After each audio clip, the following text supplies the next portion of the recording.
Hello friends, അപ്പോൾ ഇന്നത്തെ video കണ്ടിട്ടുണ്ടെങ്കിൽ ഒരു നോമ്പ് തുറ വിശേഷങ്ങളായിട്ടുള്ള വീഡിയോസ് കേട്ടോ. അപ്പോൾ നോമ്പൊക്കെ അല്ലേ, അപ്പോൾ ഒരു ലോങ് വീഡിയോ ഇടാൻ വിചാരിച്ച്. അപ്പോൾ എൻ്റെ വീട്ടിലൊരു നോമ്പ് തുറ വിശേഷങ്ങളാണ് കേട്ടോ. ഞങ്ങൾ വീട്ടിലുള്ള ആൾക്കാർ മാത്രമേ ഉള്ളൂ, പുറത്തൊന്നും ആരുമില്ല. അപ്പോൾ നോമ്പ് തുറയുടെ കുക്കിങ്ങും അതിൻ്റെ പ്രിപ്പറേഷൻസൊക്കെ ഉൾക്കൊള്ളിച്ചിട്ടുള്ള വീഡിയോസാണ്. അപ്പോൾ വീഡിയോസ് ഫുള്ളായി എല്ലാവരും കാണാം കേട്ടോ. അപ്പോൾ ഇന്നത്തെ റെസിപ്പീസ് കണ്ടിട്ടുണ്ടെങ്കിൽ പത്തിരി, ചിക്കൻ ബിരിയാണി, ബീഫ് വരട്ടിയത്, ചിക്കൻ കറി, പിന്നെ എണ്ണക്കടികൾ, അങ്ങനത്തെ ഐറ്റംസൊക്കെയാണ് കേട്ടോ. അപ്പോൾ ഇത് സമൂസക്കുള്ള മസാലയാണ്, വെജിറ്റബിൾ സമൂസയാണ് ഉണ്ടാക്കുന്നത്.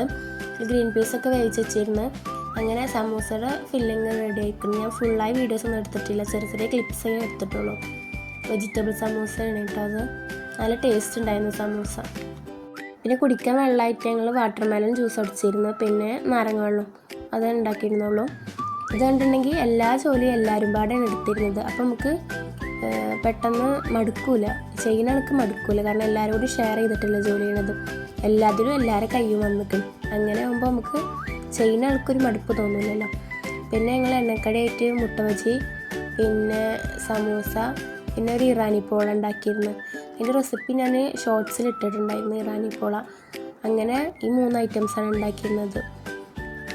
പിന്നെ ഇതിൻ്റെ സൗണ്ടിന് ചെറിയൊരു മാറ്റമൊക്കെ ഉണ്ട്, ഒരു കഫക്കെട്ട് അങ്ങനെയൊക്കെ വന്നിട്ട് സൗണ്ട് ഒരു കരകരപ്പുണ്ട്. പിന്നെ പത്തിരിക്കുള്ള മാവ് കാട്ടാണ് കേട്ടത്. കുറേ ഒന്നും ഉണ്ടാക്കിയിട്ടില്ല, കാരണം കുറച്ച് ആൾക്കാരുള്ളൂ. പിന്നെ നോമ്പാകുമ്പോൾ നമ്മൾ വല്ലാതെ കഴിക്കൊന്നുമില്ല. നമുക്ക് എല്ലാതും ഉണ്ടാക്കണം എന്നൊക്കെ ഉണ്ടാവും, പക്ഷേ നോമ്പ് തുറന്നാൽ പിന്നെ നമുക്കൊന്നും കഴിക്കണം എന്നൊന്നും തോന്നില്ല. അപ്പോൾ പത്തിരി വച്ചിട്ട് എല്ലാവരും പാടെ പരത്തി ചുട്ടു. അങ്ങനെ പത്തിരിപ്പണിയൊക്കെ രാവിലെ തന്നെ ഞങ്ങൾ കഴിച്ചിരുന്നു. പിന്നെ വൈകുന്നേരം ആകുമ്പോഴത്തേന് അല്ലാത്ത കാര്യങ്ങളൊക്കെ ചെയ്താൽ മതിയല്ലോ.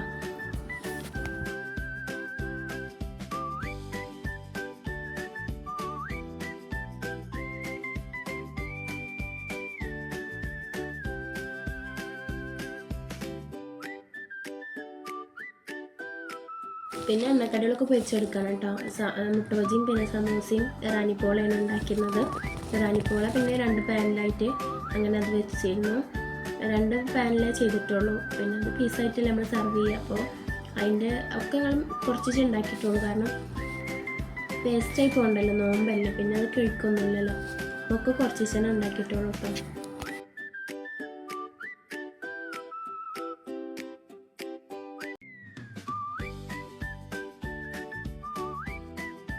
പിന്നെ തരിക്കഞ്ഞി ഉണ്ടാക്കിയിരുന്നു. തരിക്കഞ്ഞി കുറച്ചേ ഉണ്ടാക്കിയിട്ടുള്ളൂ, കാരണം എല്ലാവരും തരിക്കഞ്ഞി കുടിക്കില്ലല്ലോ. പേഴ്സണലി ഞങ്ങൾക്കൊന്നും തരിക്കഞ്ഞി ഇഷ്ടമില്ല. പിന്നെ കുറച്ച് ആൾക്കാർക്ക് തരിക്കഞ്ഞി ഇഷ്ടം ഉണ്ടാവുകൊണ്ട് ഉണ്ടാക്കണം എന്നുള്ളതല്ലേ അങ്ങനെ ഉണ്ടാക്കിയത് കേട്ടോ. പിന്നെ ഇത് ഇറാനിപ്പോള ഞാൻ 2 പാനിൽ വെച്ചിരുന്നു, അതാണിത്. ഒക്കെ സെറ്റായിക്കണം ഇറാനിപ്പോളൊക്കെ.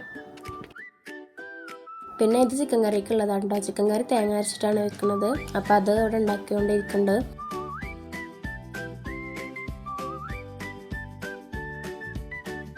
പിന്നെ ഇത് ചിക്കൻ ബിരിയാണിക്കുള്ള കേട്ടോ. ചിക്കൻ പൊരിച്ചിട്ടാണ് ഉണ്ടാക്കിയിരുന്നത്, അതിൻ്റെ മസാലയാണത്.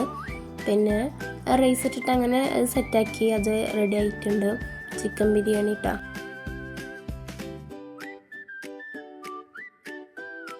നമ്മുടെ ഫുഡൊക്കെ അങ്ങനെ സെറ്റായി. പിന്നെ നോമ്പല്ലേ, എല്ലാതും പാടെ ഒന്ന് സെറ്റായി കിട്ടണമെങ്കിൽ കുറച്ച് സമയം പിടിക്കും. അതൊക്കെ ഒന്ന് സെറ്റാക്കി ടേബിളും എല്ലാവർക്കും ഒരുപോലെ കിട്ടണ്ടേ, അതൊക്കെ സെറ്റാക്കി വെച്ചിട്ടുണ്ട്. ഇത്രയുള്ള വീഡിയോ ഇഷ്ടപ്പെടുകയാണെങ്കിൽ എല്ലാവരും ഒന്ന് ലൈക്ക് ചെയ്തിട്ട് സബ്സ്ക്രൈബ് ചെയ്യാം കേട്ടോ.